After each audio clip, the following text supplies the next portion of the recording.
Imagine you're standing in 1861. A nation is tearing itself apart. On one side, the industrial North. On the other, the agrarian South. Most history books tell you the North won because of factories and railroads. They're wrong.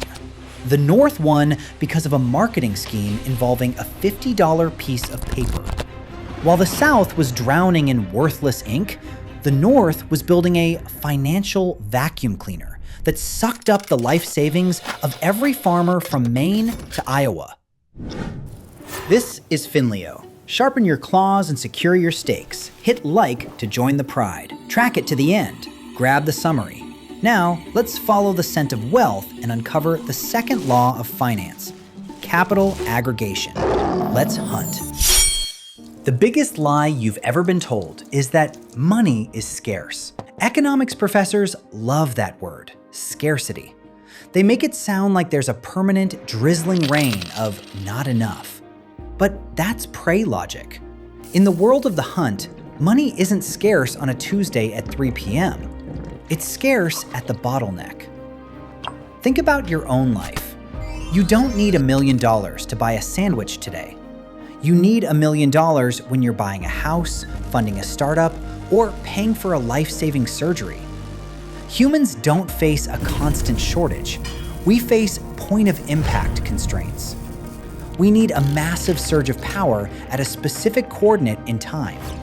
In engineering terms, finance is the capacitor of civilization. It stores small, scattered charges of energy and releases them in one massive, blinding flash. Without this pooling effect, great ideas are just hallucinations. Today, I'm going to show you the engine and the bloodstream of greatness. We are moving from being a mere cog to being the chief architect who designs the engine of wealth.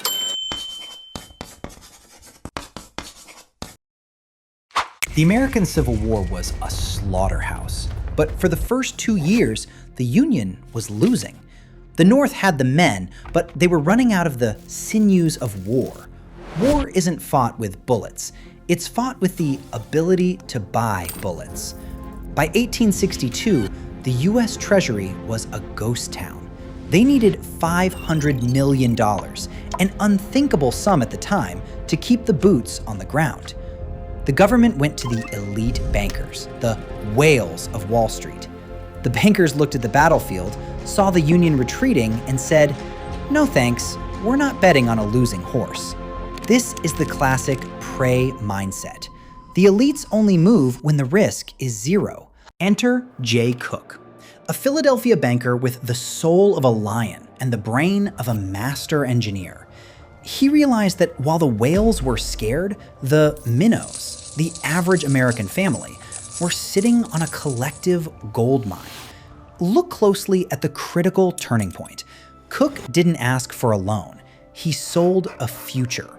He convinced the Treasury to drop the bond denomination to $50.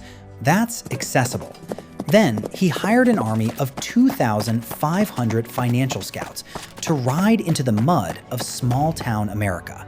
The pitch was rhythmic and punchy. Invest in your country, and your country will pay you back in gold. He offered a 6% interest rate and made it tax-free. It was the first time the little guy was invited to the table of global finance. In 1 year, Cooke aggregated $400 million. That wasn't just paper. That was grain for horses, medicine for the wounded, and the newest rifled muskets for the infantry. Meanwhile, the South took the easy road. They didn't have a Jay Cooke, and they didn't have a mechanism to pool the people's wealth. So they did what every dying regime does. They turned on the printing press. The result? Pure carnage. Inflation exploded. By the end of the war, a pair of boots in Richmond cost $500. As one Southern general famously muttered on his way to surrender, "We weren't whipped by the North's soldiers. We were strangled by their finance."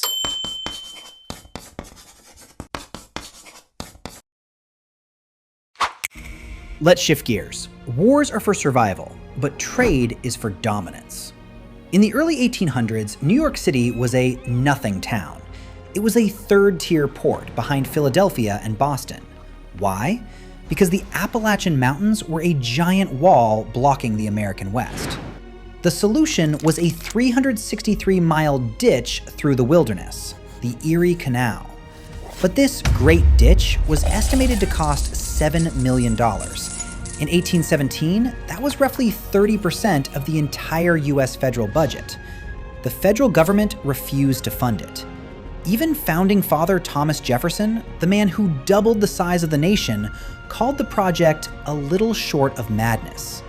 The people didn't want their taxes raised for a ditch they might never see. The project was dead in the water before a single shovel hit the dirt. Then, the Wall Street bankers stepped in.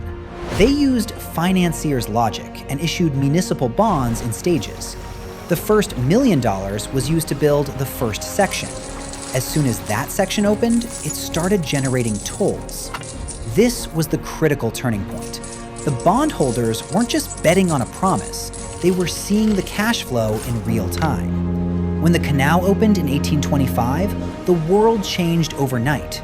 Shipping costs dropped from $120 to $6. New York City became the spigot for the entire continent's wealth. Within decades, NYC handled 62% of all US foreign trade. Finance didn't just build a canal, it built a superpower.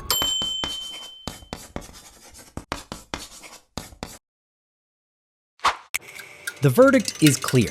The engine of magnitude is the only thing that separates the hunter from the scavenger. History proves that big money isn't a single pile of gold sitting in a dragon's cave.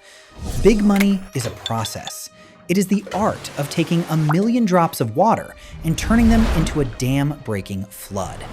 Whether it's a war for the soul of a nation or a canal that redefines global trade, the winner is always the one who masters the aggregation spigot. Stop praying for a windfall. Start building the mechanism. If you're waiting for a big break to land in your lap, you are simply waiting for someone else to control your flow. The chief architect understands that wealth is built by creating a vessel. Once you build the vessel and prove the engine works, the capital flows in naturally. One trick, 3 proofs.